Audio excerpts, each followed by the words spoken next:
कहानी है विक्रम की, जो शहर का बहुत बड़ा बिजनेसमैन था। बहुत पैसा था उसके पास। उसकी बीवी सिया ऊपर से तो बहुत प्यार दिखाती थी, लेकिन असल में उसे विक्रम से नहीं, उसके पैसों से प्यार था।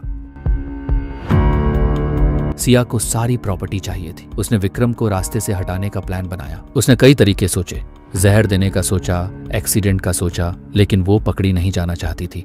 उसे एक ऐसा प्लान चाहिए था जो कुदरती हादसा लगे। सिया ने विक्रम को एक बोट राइड पे जाने के लिए कहा। विक्रम, जो अपनी पत्नी पर आंख बंद करके भरोसा करता था, तुरंत मान गया। वो नहीं जानता था कि वो पिकनिक पर नहीं, अपनी मौत के सफर पर जा रहा है।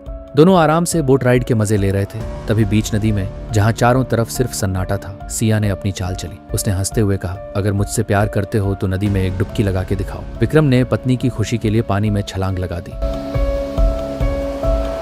सिया की धड़कनें तेज थीं। वो बस विक्रम के डूबने का इंतजार कर रही थी, लेकिन विक्रम वापस ऊपर आ गया। सिया को झटका लगा। वो हैरान थी और नाराज भी। उसका प्लान फेल हो रहा था। उसे लगा कि आज अगर विक्रम बच गया तो ये मौका दोबारा नहीं मिलेगा। उसने तुरंत दूसरा दांव खेला। उसकी आंखों में अब प्यार नहीं, सिर्फ पागलपन था। उसने सामने वाली ऊंची जानलेवा चट्टान की तरफ इशारा किया। दम है तो वहां से कूद कर दिखाओ। विक्रम ने उसे देखा और फिर चुपचाप चट्टान पर चढ़कर छलांग लगा दी। इस बार विक्रम वापस नहीं आया। पानी शांत हो गया। 1 मिनट बीता, 2 मिनट बीते, कोई हलचल नहीं। सिया ने राहत की सांस ली। अब उसके चेहरे पर खुशी थी। विक्रम का किस्सा खत्म हो चुका था। सारी दौलत अब उसकी थी। सिया ने जश्न मनाने के लिए बोट वापस मोड़ी, लेकिन जैसे ही चाबी घुमाई, इंजन स्टार्ट ही नहीं हुआ। घबराहट में उसने लाइफ जैकेट उठाई, वो भी फटी हुई थी।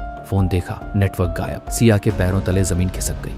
अब वो उस बोट पे अकेली थी। ना ही कोई उसकी मदद करने वाला था, ना वो खुद अपनी मदद कर सकती थी। लेकिन असली मुसीबत तब दिखी जब उसने सामने देखा एक विशाल झरना। बोट सीधा उस झरने की तरफ जा रही थी। सिया डर गई। वो पानी में कूद भी नहीं सकती थी क्योंकि उसे तैरना नहीं आता था। हार मानकर वो बोट के अंदर जाकर बैठ गई और अपनी किस्मत भगवान के भरोसे छोड़ दी। कुछ ही देर बाद बोट झरने में गिर गई और गिरते ही सिया की मौत हो गई। उसका लालच उसे ले डूबा। लेकिन जब हमने झरने के बगल में देखा तो विक्रम वहां आराम से बैठा हुआ था, एकदम सुरक्षित। दरअसल विक्रम बचपन से एक प्रोफेशनल स्विमर था। उसे बेहतरीन तैरना आता था। उसे पहले ही पता लग गया था कि उसकी बीवी उसे मारना चाहती है। वो सब जानता था। विक्रम भी उसे मारना चाहता था। सिया सोच रही थी कि प्लान उसने बनाया है, पर असलियत में प्लान सिया का था और इस्तेमाल विक्रम ने किया।